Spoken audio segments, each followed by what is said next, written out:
Bismillahirrahmanirrahim. Assalamualaikum warahmatullahi wabarakatuh. Alhamdulillahirabbil alamin. Wassalatu wassalamu ala asyrofil anbiya'i wal mursalin wa ala alihi wa sahbihi ajmain amma ba'du.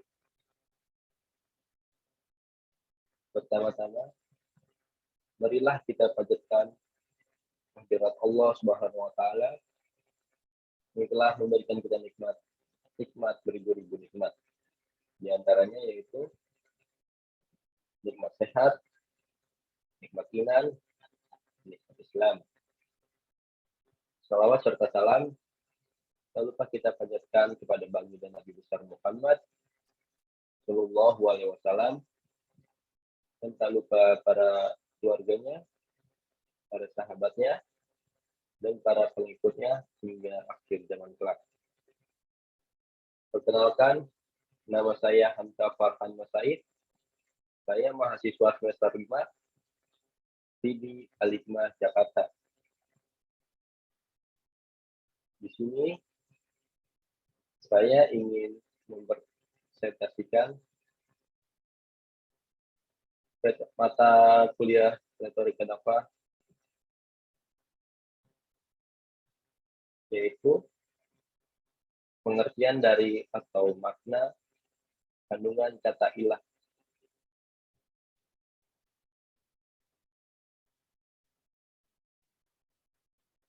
Kata ilah terdiri atas 3 huruf, yaitu huruf alif, lam, dan ha.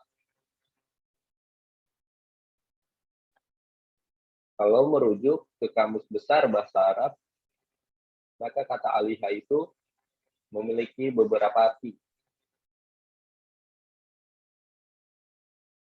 Arti yang pertama yaitu tenang dan tentram, atau sakana ilaihi. Arti yang kedua, memohon perlindungan atau istijaro bihi. Dan yang ketiga, yang dituju karena rindunya. Yang keempat, paling dicintai dan dirindukan, atau ulhabiti. Dan yang terakhir, pengertian kata alihah yaitu mengabdi atau abadahu.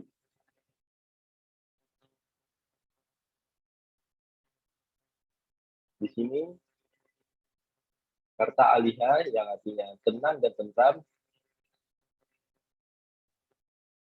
Poin yang pertama berarti la ilaha illallah, maknanya tidak ada yang dapat memberikan ketenangan kecuali Allah. Yang kedua, seorang muslim harus yakin bahwa tidak ada yang dapat menenangkan dan menenteramkan kecuali menjalin hubungan dengan Allah.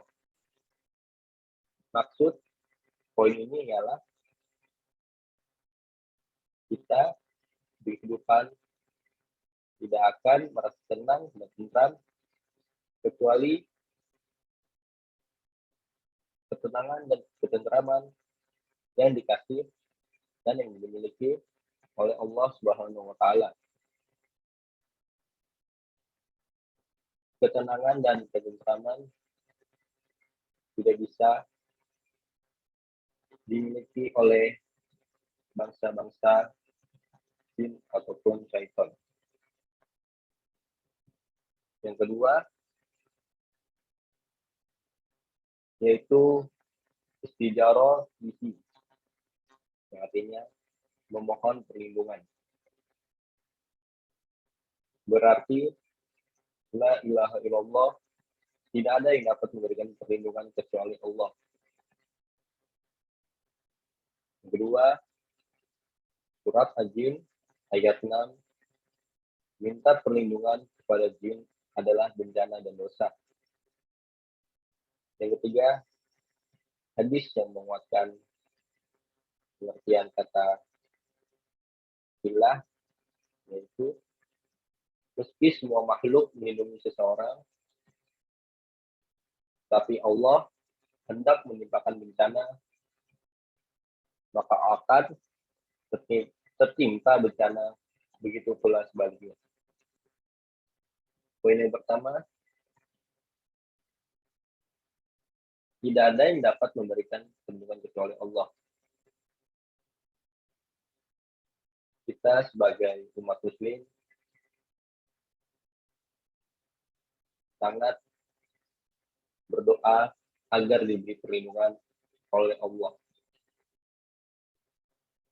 Yang kedua, minta perlindungan kepada jin adalah bencana dan dosa. Yang dimaksud, kita tidak boleh meminta perlindungan kepada makhluk yang diciptakan Allah. Yang dimaksud ini adalah kepada jin.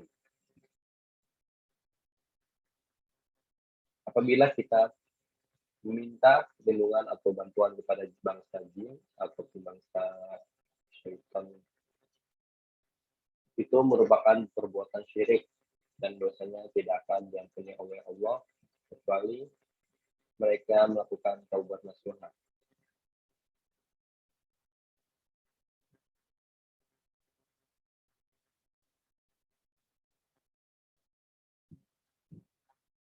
Yang dituju karena rindunya atau istajaro bihi, berarti la ilaha illallah, tidak ada yang dituju karena rindunya kecuali Allah. Yang kedua, Allahu goyatun, Allah adalah tujuan kami. Yang ketiga, surat ke-18 ayat ke-28, wala ta'adu annaka antum, yang artinya janganlah kedua matamu berpaling dari mereka. Poin yang pertama, berarti la ilaha illallah atau kata la ilaha illallah yang artinya tidak ada yang dituju karena rindunya kecuali Allah. Kita sebagai hamba Allah sangat merindukan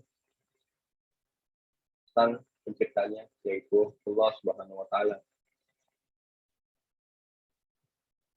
Rindu serindu-rindunya umat muslim, yaitu rindu kepada Allah dan kepada baginda Nabi Muhammad SAW. Yang kedua, Allahu goyatu atau Allahu goyatuni, Allah adalah tujuan kami.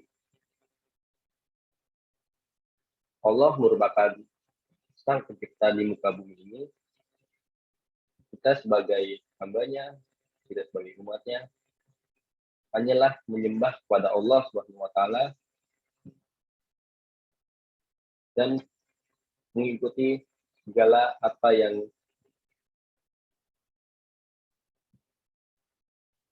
dibilang atau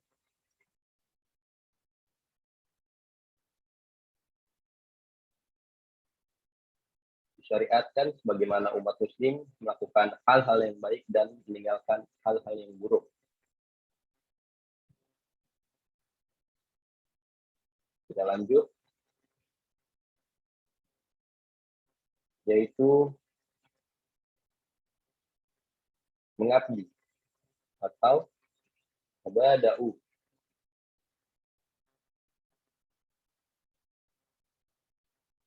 Inilah arti yang merangkum semua arti ilah di atas. Karena mengabdi, kita berarti merasa tenang, minta perlindungannya, menuju karena rindunya, dan mencintai.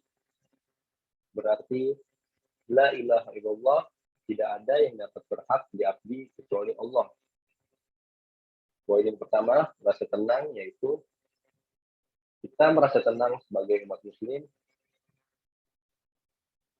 karena sebagaimana Islam adalah agama yang paling benar di antara agama-agama yang lainnya. Kita harus yakin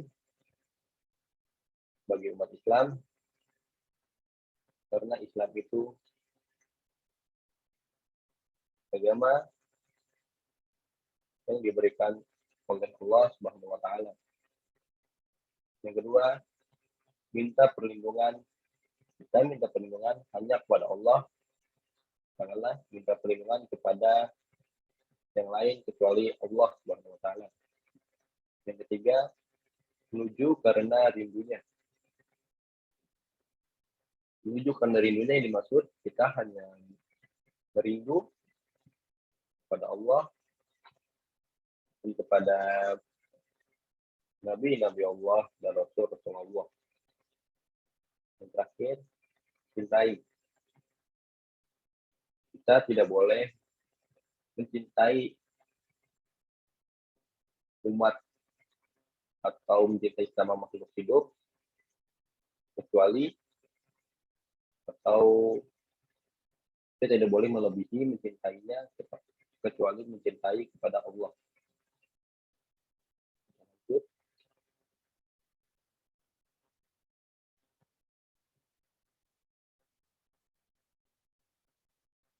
Tujuan pengabdian kepada Allah. Pengabdian akan tercapai jika yang pertama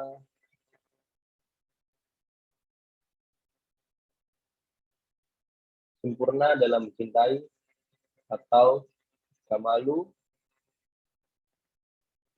mahabbati. Kamalu mahabbati mempunyai definisi atau mempunyai poin-poin. Poin yang pertama, merasa asyik bersamanya dan berlama-lama bersamanya.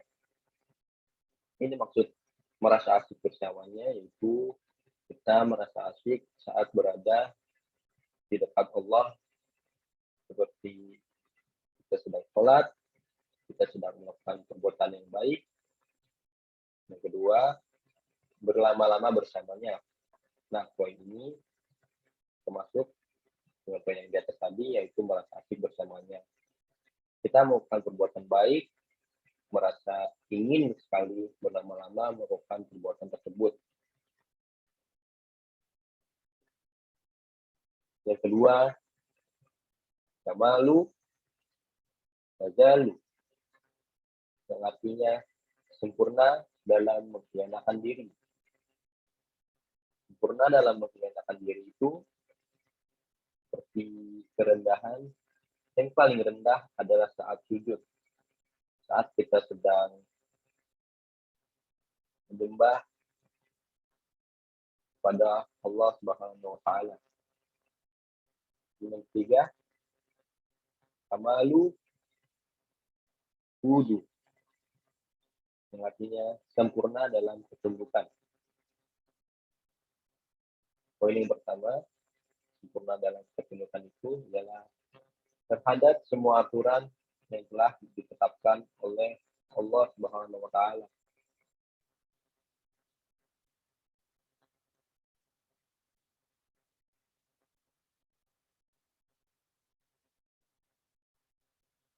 Dalam hadis Ilah Ibnu Taimiyah yang artinya segala yang digantunggi hati dengan segenap kecintaan, pengagungan, penghormatan, kemuliaan, harap, cemas, dan sederajat dengan itu.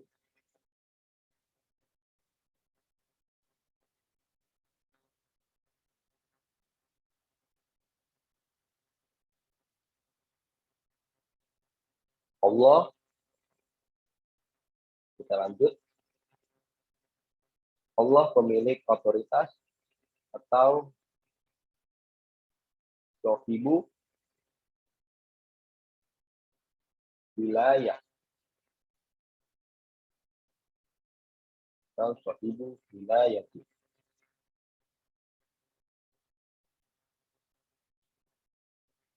Allah pemilik otoritas yang memiliki poin-poin.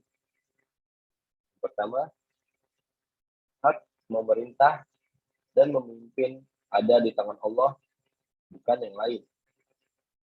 Dan yang kedua, surat ke-7 ayat ke-54, Bismillahirrahmanirrahim. Halallahu mulku wal umru. Artinya, ingatlah, menciptakan dan memerintahkan hanyalah hak Allah. Dan yang ketiga, surat ke-7 ayat ke-196 yang artinya, sungguhnya perlindunganku ialah Allah yang telah menurunkan Alkitab, yaitu Al-Quran, dan dia melindungi orang-orang yang soleh. Yang ketiga, kalau ada manusia yang mengaku punya otoritas atau merebut hak Allah, itu merupakan syirik. Biasanya tidak akan diampuni oleh Allah, kecuali mereka dengan taubat. Yang kedua, Allah pemilik ketaatan. Atau sohibu za'ati. Ketaatan yang utama adalah taat kepada Allah Subhanahu wa taala. Surat keempat ayat ke-59. Yang kedua, ketaatan kepada Rasul karena Rasul tidak pernah maksiat kepada Allah sehingga nilai ketaatannya sama.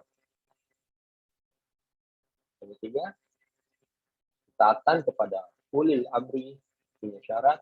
Ulil amri itu taat kepada Allah. Atau tidak ada ketaatan dalam maksiat. Ketaatan itu hanya pada masalah ma'ruf, mutahak alaihi. Terakhir, Allah memiliki kedaulatan atau sohibu dunia. Yang pertama, kedaulatan ada di tangan Allah. Surat ke-6 ayat ke-57. Atau ini umul ilaihi. Artinya menetapkan hukum itu hanyalah hak Allah. Kedua, kedaulatan rakyat bermakna. Di sini yang dimaksud kedaulatan rakyat bermakna yaitu bagaimana umat Islam sebagai mayoritas mendapatkan aspirasi-aspirasi yang Islami dan memastikan bahwa negara ini adalah negara hukum sehingga hak-hak terlindungi sesuai tujuan-tujuan syariat.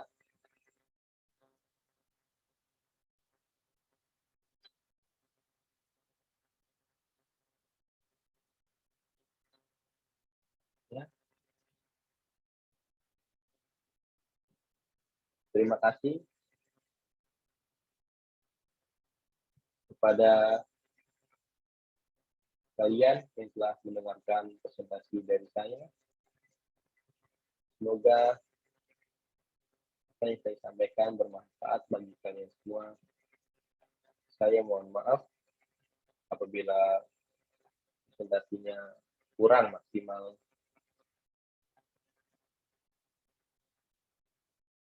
Kurang lebihnya saya mohon maaf. Wabillahi taufiq wal hidayah. Assalamualaikum warahmatullahi wabarakatuh.